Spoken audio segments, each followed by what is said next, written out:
बढ़ते अगली खबर की ओर। मध्य प्रदेश के किसान सम्मेलन को संबोधित करते हुए प्रधानमंत्री नरेंद्र मोदी ने विपक्ष पर जमकर हमला बोला।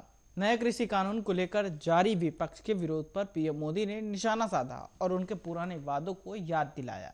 वहीं नए कानून के बारे में बढ़ती गलतफहमियों को पीएम मोदी ने दूर किया। इस पर देखिए खास रिपोर्ट।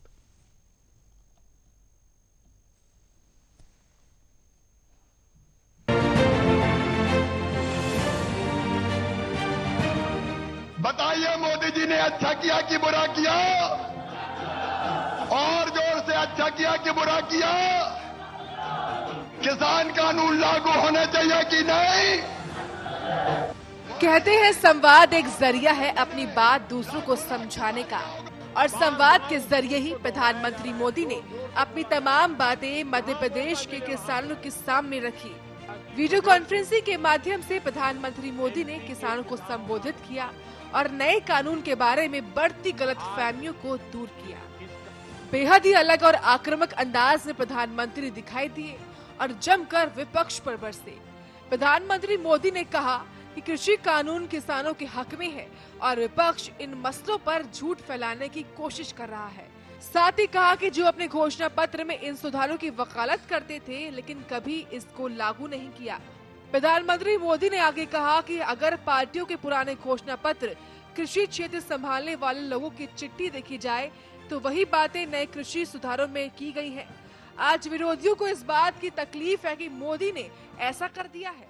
आगे विपक्ष पर हमला बोलते हुए प्रधानमंत्री ने कहा कि मुझे क्रेडिट मत दो, मैं आपके पुराने घोषणा पत्र को क्रेडिट देता हूँ। मैं किसानों का भला चाहता हूँ। आप किसानों को भ्रमित करना छोड़ दें।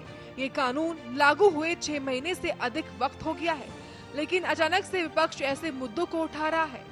किसानों के कंधे पर बंदूक रखी जा रही है और उन्हें भ्रमित किया जा रहा है। कहा गया था कि सरकार बनने के 10 दिन के भीतर सारे किसानों का कर्ज माफ कर दिया जाएगा। कितने किसानों का कर्ज माफ हुआ? सरकार बनने के बाद क्या क्या बहाने बताए गए, ये मध्य प्रदेश के किसान मुझसे भी ज्यादा अच्छी तरह जानते हैं। राजस्थान के लाखों किसान भी आज तक कर्ज माफी का इंतजार कर रहे हैं। किसानों को इतना बड़ा धोखा देने वालों को जब मैं किसान हित की बात करते देखता हूं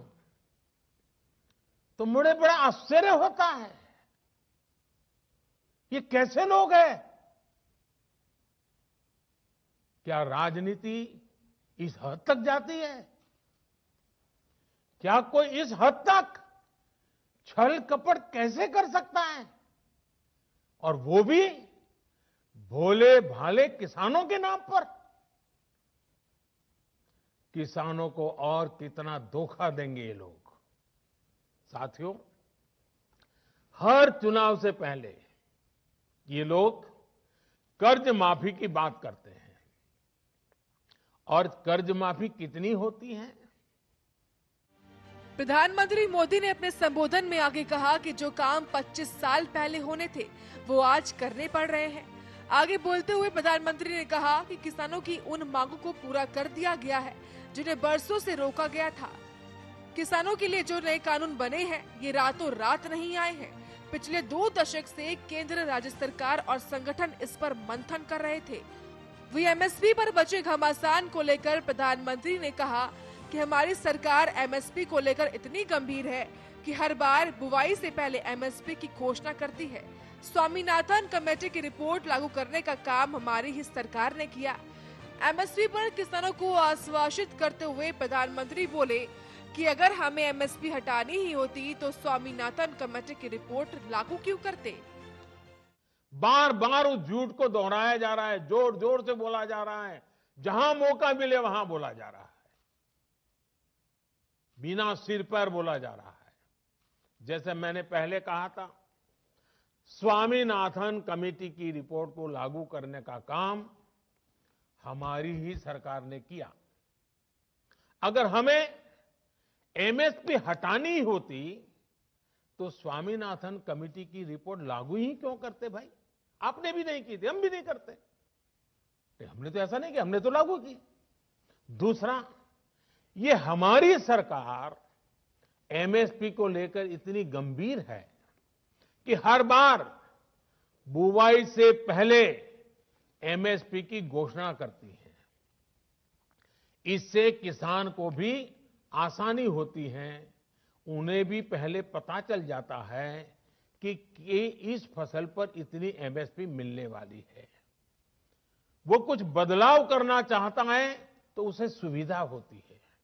वहीं आगे प्रधानमंत्री मोदी ने अपने संबोधन में कहा कि अगर अभी भी किसी को आशंका है तो हम सिर झुकाकर हाथ जोड़कर हर मुद्दे पर बात करने के लिए तैयार हैं। देश का किसान, किसानों का हित हमारे लिए सर्वोच्च है। बता दें, दिल्ली की सीमाओं पर किसानों का प्रदर्शन लगातार जारी है। किसान केंद्र के 3 कृषि कानूनों को रद्द करने की मांग कर रहे हैं और इसी बीच बीजेपी ने कृषि कानून के बारे में किसानों को समझाने के लिए सभा आयोजित करने का फैसला किया है। वही बता दें, प्रधानमंत्री मोदी एक बार फिर से 25 दिसंबर को देश के किसानों से सीधा संवाद करेंगे। Special desk, Arya news.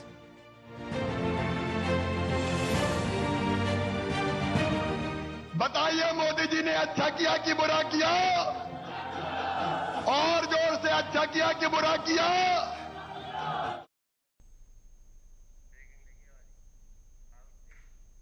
इसी बीच उन्नाव से बड़ी खबर सामने आ रही है। उन्नाव रेप कांड से जुड़ी बड़ी खबर हम आपको बता रहे हैं। दोषी अतुल सेंगर को जमानत मिली है। तो बता दें कि दोषी अतुल सेंगर को जमानत मिल गई है। अतुल सेंगर को अंतरिम जमानत मिली है, 8 हफ्ते की सशर्त अंतिम जमानत।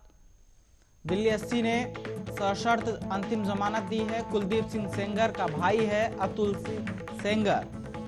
तो बता दें कि कुलदीप सिंह सेंगर का भाई है अतुल सेंगर। कैंसर के इलाज के लिए जमानत मिली है। ये 1 लाख के निजी मुचकले पर ये जमानत दी गई है। बता दें कि अतुल का AIMS में कैंसर का इलाज होगा, जिसके बाद उसे जमानत दी गई है। दिल्ली छोड़कर कहीं भी बाहर अतुल नहीं जा सकता।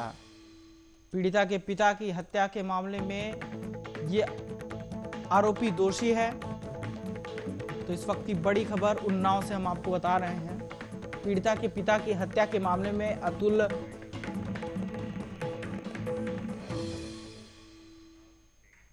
इस वक्त की खबरों में फिलहाल इतना ही। देश दुनिया की तमाम खबरों के लिए देखते रहिए आर्या न्यूज। नमस्कार।